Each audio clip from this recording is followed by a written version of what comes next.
I've started to learn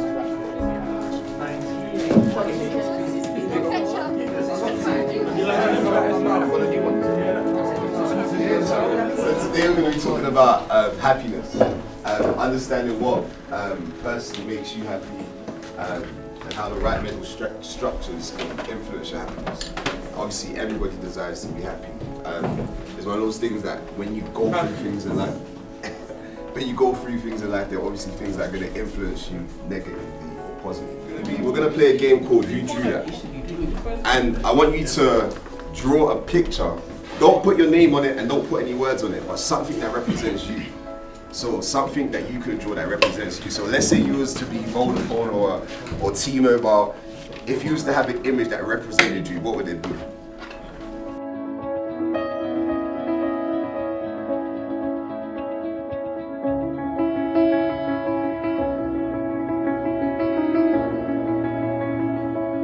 Happiness in itself is a chemical reaction. Your blood heightens, you get more, sweaty palms, whatever it is, it's physical.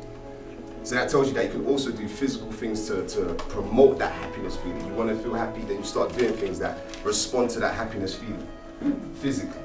Some people say, I'm not a confident person, I'm really shy. Guess what's going to happen? You're not going to be a confident person and you're going to be really shy. Because you told yourself. And I said the quickest way to affect your mind is words and pictures. So I told myself, mind, you're shy. Mind now starts seeing shy things. Before I've even got up to speak, I've already seen myself fumbling my words. I've already seen myself being laughed at, being ridiculed, and I see myself walking like, I already lost. So as I'm standing here, although I'm trying to say something confidently, in my mind, I'm already seeing everything that's already gone bad. And then when you go back to that chemical reaction, what does it do? It makes my feet cold, makes my hands cold. Or even if it's anger, someone says something to me and I don't like it. In my mind, I've already reacted. I already said, if he says another thing, this, that, and the third is gonna happen.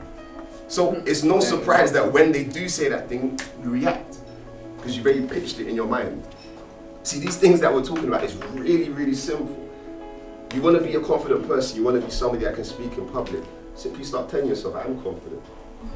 Do I have something to say?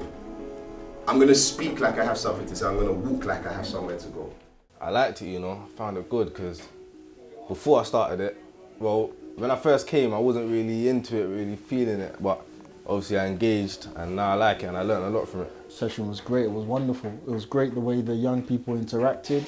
I think happiness is a major issue that a lot of people deal with, and it was fantastic watching the way they could assess their own happiness based on their life experiences. So it was a good session. It's been really impressive seeing how they've engaged with what 2020 have to say, and how interested they are and how useful they seem to find it. I've been actually quite surprised at the engagement that they've shown, the enthusiasm, really wanting to get involved, really listening. I mean, it's a long session. It's 2.5, 3 hours. They're attentive and they respond so well as well to Michael and the other people here to support them. It seems like they're really open to some new experiences and some new ideas. I thought of having my own business, but not like what I think of now. The ideas that I'm getting from the sessions is when I thought of a business, I didn't really think about the accounting and all the stuff you got to do and prepare and all. I just thought, I'm going to come with a business, I'm going to tell you if it's good, we're going to go with it, and that's it. I didn't think of the steps you got to take. Who in the room has a vision to start a business? Hands up.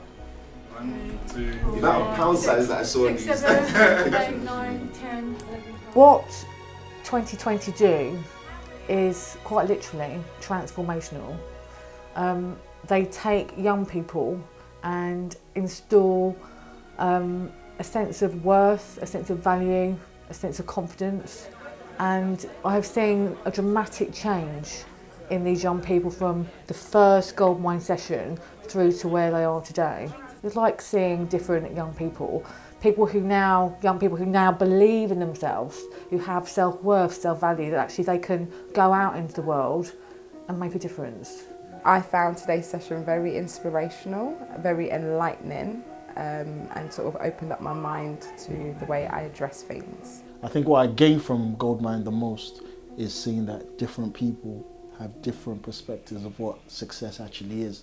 And sitting with the young people, hearing them talk, they place more emphasis on material things at the beginning, but you're starting to see them drop the material aspects of life and starting to look at things more important to them, like making my sister happy, making my mum proud of me. Those are the things they start to see as success. I would like to see more things happen like this in Angell Town, because obviously our area, mostly everyone knows the area, it's bad stuff, gang related, you know, but this is useful for us, isn't it? This is keeping us off Angell Town Estate for a few hours.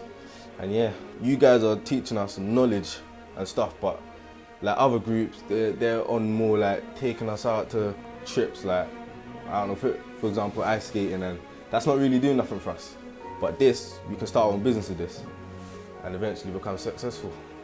I think it's such a powerful, successful model that can just not necessarily go national. I think it can go international, and I think I really I pray and I hope it does, because what it will do is impact lives.